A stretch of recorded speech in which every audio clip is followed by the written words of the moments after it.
Travel along, Catholic pilgrims, for 1 year as we read through St. Faustina's diary. Join me, Amy Thomas, each day for a short reading out of the diary which brought us a deeper understanding of Christ's divine mercy. Hey Catholic pilgrims, it's day 71 of our readings from St. Faustina's diary. So today we're going to be reading a short little bit that flows, and the thing that stuck out to me the most is a very small, you might even miss it, part. But we're going to be talking about laughter and the different ways and the different reasons why we laugh. So we are going to be reading from Notebook 1, numbers 270 through 272. Advice of the Reverend Dr. Sapotsko. Without humility, we cannot be pleasing to God. Practice the third degree of humility. That is, not only must one refrain from explaining and defending oneself when reproached with something, but one should rejoice at the humiliation. If the things you are telling me really come from God, prepare your soul for great suffering. You will encounter disapproval and persecution. They will look upon you as a hysteric and an eccentric, but the Lord will lavish his graces upon you. True works of God always meet opposition and are marked by suffering. If God wants to accomplish something, sooner or later he will do so in spite of the difficulties. Your part, in the meantime, is to arm yourself with great patience. When the Reverend Dr. Sapotsko went to the Holy Land, Father Jabrowski was the community's confessor. During one confession, he asked me if I was aware of the high degree of spiritual life that was present in my soul. I answered that I was aware of it and knew what was going on within me. To this, the Father replied, "You must not destroy what is going on in your soul, sister, nor must you change anything on your own. It is not in every soul that the beautiful gift of a higher interior life is manifest as it is in your case, sister, for it is manifest in an immense degree. Be careful not to waste these great graces of God, Here the thought breaks off. But previously, this priest had put me through many trials. When I told him that the Lord wanted these things of me, that is, the painting of the image, the establishing of a feast of the Divine Mercy, and the founding of a new community, he laughed at me and told me to come to confession at 8 in the evening. When I came at 8, a brother was already locking the church. When I told him that Father had ordered me to come at that time and asked him to let Father know I was there, the good brother went in to let him know. Father told him to tell me that priests do not hear confessions at that time of day. I returned home empty-handed and did not go to confession to him again, but I made a whole hour's adoration and took on certain mortifications for him, that he might obtain light from God in order to know souls. But when Father Sapotsko left and he substituted for him, I was forced to go to confession to him. Yet while previously he had been unwilling to acknowledge these inner inspirations, he now put me under obligation to be faithful to them. God lets such things happen sometimes, but may he be glorified in everything. Still, it requires much grace not to falter. Okay, so 2 years ago, my oldest daughter was in her senior year of our homeschooling journey, and we were to read a book about American authors. And some of the writings had just poetry from American poets, or it had short stories from American authors. It was a fantastic book. There were stories in there that I had never read. And my daughter and I, when we first got that book, we were like, it's going to be okay. It didn't look that exciting, but once we started reading the stories from different American authors starting back in the 1700s, to the present day, there were some super great stories. Now, some of the things that were in there were also kind of like articles, like newspaper articles or essays. So not always like a story, a fictional story. But one of the things that we read, and I wish I could remember, I had to get rid of that book because it fell apart. I wish I could remember the author's name. But it was a woman, and she was writing around the turn of the 20th century. And it was an essay on what real laughter is. And it was so interesting and so thought-provoking that it has stuck with me. And for the life of me, I cannot remember who she is or what it was titled. And I've looked. Anyway, she talks about how laughter is done in different ways and for different reasons. And so sometimes we laugh in a very mean way. So think of like, on social media, if somebody thinks you're stupid, they'll put like a laughing emoji, and it's not meant to be like, ah ha ha, I'm having a joyful laugh. It's meant to be, ha ha ha, you're so stupid.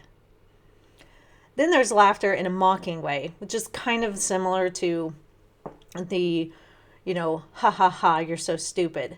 But almost laughter in a, I can't even believe you're telling me this, ha ha ha ha. Then there's laughter when we disapprove of something. Like, oh my gosh, what are you even saying? Are you seriously bringing this to me? And then we kind of laugh. Then there's laughter at things that show irony or highlight absurdities, which one of my favorite comedians is Brian Regan. And he's a very clean comedian. And the reason he is so funny is because he points out like just human absurdities, like why there isn't valet parking at emergency rooms. Because if there was ever a time in your life when you just wanted to flip your keys to somebody and stumble into someplace and have them park your car, it would be at the emergency room. So that's kind of an absurdity, and it's funny that we don't have that. And then there's laughter at joy. Like when you see your baby smile and giggle for the first time and it makes you laugh, or just laughter when your family is sharing just a beautiful moment together. And what she was saying is, when we laugh in a mean way or in a mocking way, or when we disapprove of things, that's not genuine laughter. Or if we're laughing at things that are kind of raunchy and filthy and dirty, like a lot of comedians today like to, make you laugh by the shock factor and you're kind of uncomfortable. And what she was saying is that's not true laughter. It's just coming from a place of either trying to wound somebody or uncomfortableness. But when we laugh at things that are absurdities, like, with Brian Regan and there being no valet parking and stuff like that, those kinds of things can be truly funny and truly bring about laughter in us and make us have like a good belly laugh, like tears are flowing type of thing. And she was saying that like that's true laughter.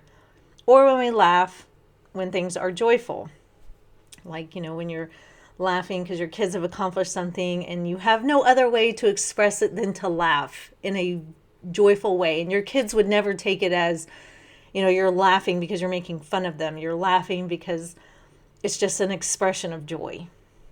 And she says so often, the only places where we really focus on laughter is those very negative ways. And it's not true joy and it's not true laughter. And man, did that make me think. I was thinking about that and I'm like, that is so true. And so why I thought of all this is because today she's going in front of a new confessor because Father Sapotsko has gone to the Holy Land. And in 272, she kind of takes us back in time where she's telling this confessor, Christ has asked me to do this, this, and this. And he laughs at her. Now, he's not laughing because, he's got a joyful laugh or like, oh my goodness, this is so wonderful type of laugh. He's laughing kind of in a, I disapprove of what you're saying or I'm mocking you type of way. Like, okay, sister. Yeah, Jesus is telling you to do these things.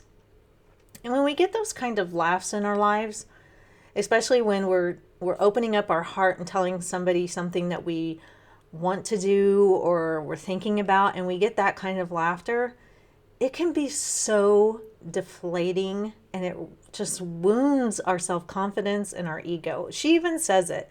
And the very last sentence in what we read today, when you get that kind of laughter, she says, still, it requires much grace not to falter. Because when people laugh in that very disapproving way, it makes you doubt yourself. It makes you feel stupid. And when you feel stupid and you don't feel like people are really believing in you, it it wounds you. It's hard to pick yourself up and carry on. At least that's how I feel. Then 271 is him, now coming around and saying, oh, okay, you have a deep inner spiritual life. Maybe you weren't so crazy. Don't do anything to stop these spiritual inspirations. Keep on going. You have a beautiful gift. Now he's getting it. Now he's not laughing at her anymore. But it was still hard for her, and she didn't want to go to confession to him because it had wounded her a little bit, and she had to take on that humiliation. And that's always hard for any of us. When somebody laughs at us and it's not because they're having a joyful moment, or it's, a good laugh between all of us.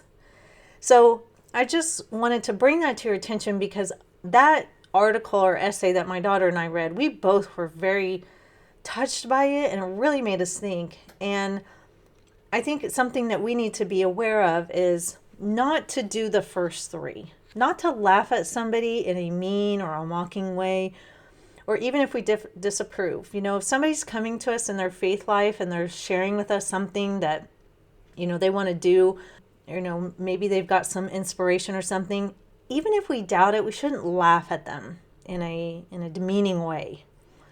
Or, if somebody is trying to live out their faith and they're practicing it in a way that maybe we wouldn't practice it, like maybe we've invited them to the movies and we get there and they're like, oh, I can't watch this. And, people will laugh at them like, okay, Mr. Holier Than Thou, that kind of thing.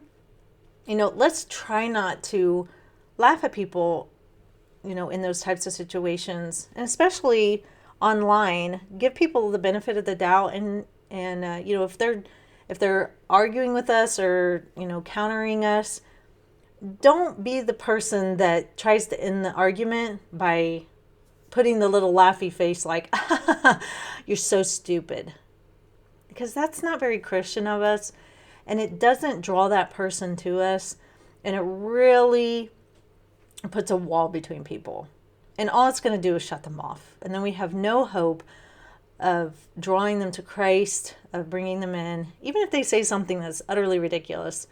And it can be hard not to want to kind of jab them with that kind of laughter, but I think it's something that we should all be very aware of. And I know when I read that essay, it really touched me, and you can see here with Sister Faustina that when she got that laugh, it kind of caused her to stumble and falter a little bit. And we don't want to be those kind of people. So laugh for all the good reasons, right? All right, Catholic pilgrims, I will see you back here for day 72. And until then, live the faith boldly and travel well.